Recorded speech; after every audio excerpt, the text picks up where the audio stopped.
Shilajit is everywhere right now. Every supplement brand is selling it. Every fitness influencer is promoting it, and the claims are massive. More energy, better testosterone, anti-aging, sharper focus. And I get why people are drawn to it. It sounds like it does everything. But as a doctor and as a pharmacist, when something claims to do everything, that usually is the first sign that it probably doesn't do much. So I did a deep dive through the actual research, and the picture is more complicated than what we're being told. So first, what even is Shilajit? It's a sticky substance which forms over centuries, and it is from the breakdown of plant material in high altitude mountain rock.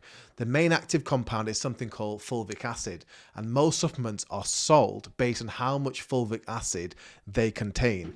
Now, this is the important bit. There is some evidence behind Shilajit, but almost all of it comes from only animal studies and lab work. The human evidence is really thin. A review published in 2025 found that while the early science looks promising, there are only a handful of proper human trials, and most of them are small, short, and not well designed. So when a brand tells you Shilajit boosts your testosterone, they're usually quoting one study with fewer than 100 people in it.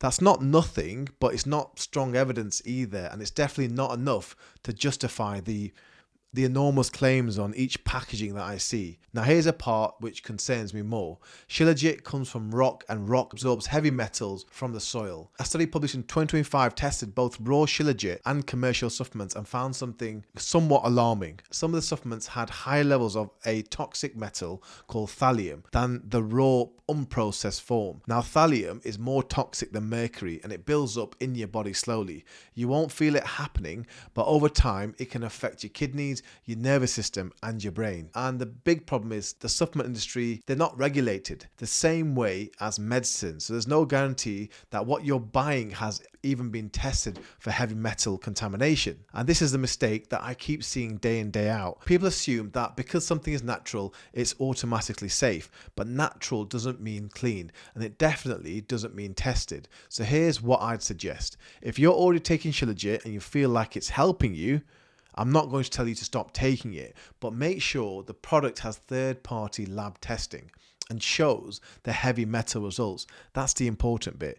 If you come across a brand that doesn't publish those results, stay away from that brand. Don't trust it. If you're thinking about starting Shilajit, just know that the evidence right now isn't strong enough to recommend it with any huge confidence. The thing which actually has strong evidence for energy, recovery, and performance are the things which essentially aren't that exciting. Sleep, protein, creatine, magnesium, and vitamin D. These have decades of human research behind them, and they cost a fraction of the price of what Shilajit does. The supplement industry is very good at making a new thing feel essential, but the boring basics still outperform everything else. That's what my channel is all about. There's no hype, I just give the evidence. I hope that helps. Inshallah, I'll see you in the next video. Take care. Assalamu alaikum.